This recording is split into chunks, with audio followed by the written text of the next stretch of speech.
Today, we're diving into a skill that can honestly change every single relationship you have, both at work and at home. We're talking about effective dialogue, how to transform our everyday conversations from just talking into these really powerful tools for connection and real understanding. So let's get into it. You know that feeling, right? You're at a meeting, maybe you're at the dinner table, and it just feels like everyone is talking past each other. You're making your point, they're making their point, but nothing, and I mean nothing, is actually connecting. It is so frustrating, and frankly, it's just a huge waste of everyone's time. Well, that's the exact problem we are going to solve today. I love this quote because of that one word, crucibles. You know, a crucible is this container where you melt different elements down under intense heat to forge something totally new, something stronger. And that's exactly what a great conversation can be. It's not just swapping information, it's a creative act. It's about blending different viewpoints to forge a brand new, shared understanding. So here's our game plan. We're going to break this all down into a really simple three-part framework. First, the environment you create. Second, the mindset you bring to the table. And third, the actual exchange of ideas. By the time we're done, you'll have a clear blueprint you can use in your very next conversation.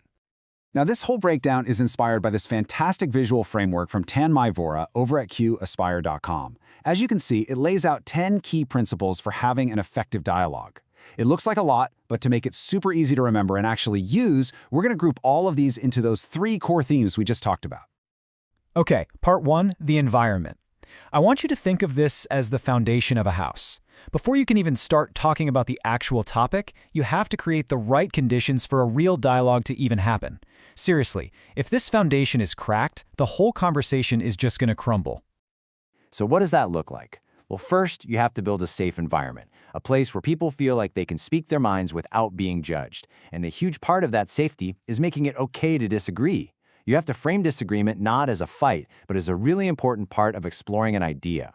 And finally, you have to make sure it's a two-way street. Be generous with your time, with your attention. Show them this is a partnership, not a lecture. Okay, so once the external environment is set, we've got to move inward. This brings us to part 2, the mindset. Honestly, this is where the most important work really happens. It's all internal. It's about the attitude and the intention you bring into the room. Think of it as your internal compass. It's going to dictate the direction of everything that follows. This mindset shift is everything. Instead of walking into a conversation expecting it to go a certain way, you learn to accept what the other person brings. Instead of just seeking one single right answer, you stay genuinely curious about their world. And this is the big one. You shift from a mindset of trying to teach them something to a mindset of being ready to learn something together.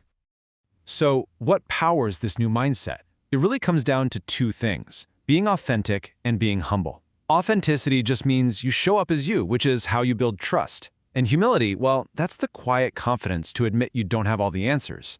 That combination is absolutely magnetic. It's an invitation for the other person to be open and real too. Ultimately, this mindset completely redefines the goal of the conversation. It's not about proving you're right or winning some debate. Who cares about that? The real goal is to make sure both of you walk away with a richer, deeper understanding than you had before. The question you should always be asking yourself is, what can we learn here? And that brings us to our final piece, part 3, the exchange. So you've set the stage, you've calibrated your internal compass, now it's about the practical, in-the-moment actions. This is where all that theory becomes real practice.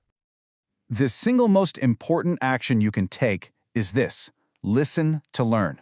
You see, most of us, we listen to reply. You know what I mean. We're just waiting for the other person to take a breath so we can jump in with our brilliant point. Listening to learn is completely different. It means you are listening to truly understand their world, their logic, their feelings. It is an incredible act of respect.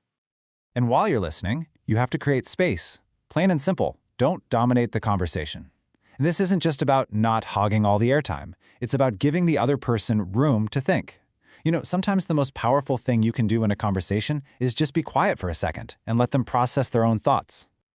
Okay, let's pull all this together and make it super actionable. I know we've covered a lot, but it really does boil down to a simple, repeatable process you can use for your very next important conversation.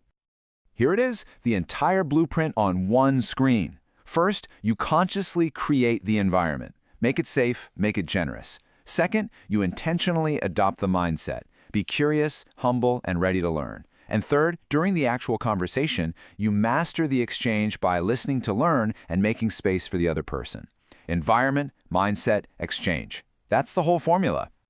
And one last, really crucial point from the original source. While the title in the infographic says coaching dialogue, these principles are completely universal. I mean, think about it. Your next performance review, a brainstorming session with your team, a difficult talk with your partner, or even just catching up with an old friend. This framework applies to absolutely everything. So I'll leave you with this question. Take a look at your calendar for this week. Think about the meetings, the calls, the one-on-ones you have planned. Which one of those conversations are you going to choose to transform with this blueprint? Just pick one and see what happens when you intentionally focus on the environment, your mindset, and the exchange. I think you'll be amazed at the difference.